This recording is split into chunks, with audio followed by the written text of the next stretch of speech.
depression ruining your life? Is depression running your life? Here's 5 tips on how to battle depression. Let's talk about it.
What's going on, everybody? So glad you're back. Hopefully you're back. If this is your first time, welcome. We have a few other videos to watch for you to catch up on. It's not a consecutive series, but this is episode number 3, so we do have obviously previous episodes for you to get caught up on as well. But today, depression. Oof. Depression is something that we all struggle with. Depression is something that creeps in when we least expect it. Sometimes we can just be on the couch and all of a sudden the mind will take over and we just go through this rabbit hole, and now we're on the couch for X amount of time, not doing what we're supposed to be doing, things of that nature. So I gathered 5 tips that help me personally battle depression, because yes, your boy, we guilty of it. I can't lie. It's what it is. That's what it is. But we're human, right? And it's more of how we deal with the adversity. How are we battling the depression? Okay, so first things first, we must establish a routine. When we create a daily routine that includes regular sleep patterns, exercise, and meaningful activities, structure provides a sense of stability and could positively impact our mood. To this day, I want to think that I'm just like free spirit. I don't need routine. I can just get up and do something whenever I want, which is free will, whatever. Yes, that's that. But it's more of the structure, the day-to-day outline. And why I brought up high school is not just because of obviously school being structured, but I was a student athlete, and as a student athlete, your whole life was mapped out. Every day you had that itinerary before you even woke up. So I like to really bring that into my adult life, and by doing that, it keeps me accountable. So I'll make sure I exercise. Exercise is huge, and I'm not saying that because of my clearly biased position, but exercise is huge. The amount of endorphins you end up releasing while you're out there running, going on a long walk, a long hike, hitting the weights, hitting a spin class here and there, a climber class here and there, whatever it is, you having a bad day, your week, your month, just not going your way, there's something about you taking control within your workouts. It's a beautiful moment when you're able to look at those weights, look at your sets, look at how many reps you're doing, and when you walked in, you were like, man, I don't know if I could do that today. And to be able to maybe not even hit that, but exceed it, you're winning, And it's the small wins that ends up happening in the gym that ends up getting you to your goals. And I feel like that's something we all know, but we all tend to want to just jump right to the end goal. But when we establish that routine, it just keeps us 100% accountable. Maybe you wanted to take up a ceramics class. Let's do it. I took ceramics in high school as an elective, and all the respect in the world. I still remember it. but maybe you want to pick up, maybe you want to do some volunteer work, maybe, whatever it is. If you can establish a routine to where that you have something positive, a positive outlet to look forward to, boom, we're winning, and already on our way to enjoying our day, enjoying our week, enjoying our month, setting up for success. All that talk about physical exercise leads us right where we're at. Number 2, we talk about physical exercise. With physical exercise, we want to engage in that physical activity on a regular basis. As we talked about before, exercise releases those endorphins, the body's natural mood lifters, and has been shown to reduce symptoms of depression. And it's those endorphins. Those endorphins are going to kick your butt in the best way possible. You want them to kick your butt. If you haven't experienced endorphins, I don't know what you've been doing. You got a hit about this new rave called endorphins. These endorphins, once you get them, they get in your bloodstream. Let me tell you, you can conquer the world. And if it's not the world, maybe it's whatever we got going on in our day. Again, maybe the career is going crazy. Maybe family's bothering us. Maybe we don't know how we're lacking of communication skills and things of that nature. We're just in our minds and just going crazy. It's just 100% working against us. Go ahead and hit that gym bag.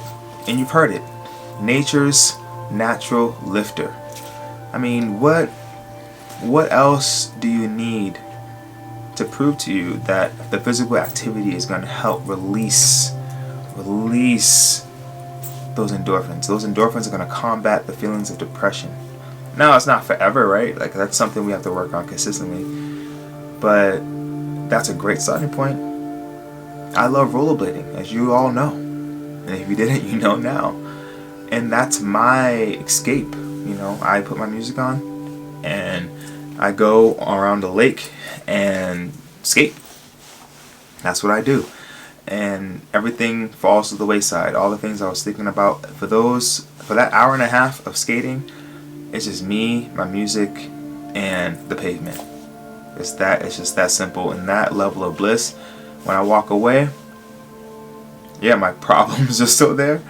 However, that manic feeling, that feeling of chaos, that the flooded thoughts of negativity are kept at bay just for a little bit, and really work through and subside because my endorphins are kicking in. I'm vibing. So I encourage you, if you're, and a lot of us, when to actually get up to doing physical activity when we're depressed, that's a lot of the issue. I watched this guy Ralph Smart, Infinite Waters, here on YouTube, and he has this really, really great saying, or I don't know if it's his per se, but he talks about this a lot. And he talks about depression as a deep rest. And you're just in a deep resting state. And it's something you just have to rise up out of. And if you are somebody who is in that deep rest, it's hard to get into any kind of physical activity because you're in a deep rest. It's hard to get going. It's hard to get out of your front door. It's hard to get off the couch, But I encourage you, the moment you rip that Band-Aid off, because that's the actual action. It's not like a little baby step. It's that you have to rip the Band-Aid off, get out that door, and if it's not even there yet, if it's not even close to being there yet, then use your house. Amazon has so many tools for resistance bands. You can get a TRX suspension system set up in your house. You can put it in your doorway. There's all these things you can do. And if you have no money, then you have your body. You can do body weight squats. You can do sit-ups. You can do leg lifts. You can do a modified version of a push-up or a full push-up. You can do so much. So much. Let's work on our physical activity. Let's kick that depression to the side, and let's get to number 3. Number 3, we talk about connecting with others. When we connect with others, we maintain social connections. Even when it feels challenging, spending time with friends, family, or joining support groups can provide valuable emotional support. And this is something, y'all, let me tell you, I struggle with this. I absolutely struggle with this because I'm someone who feels like they can do it by themselves. You know, I can do everything. I don't need anybody, and it's nothing negative toward anybody else. It's just I've for some reason in my life I've developed this, like, I have to not rely on anybody, not ask for help. You know, it's just me grinding it out, and that is not the answer.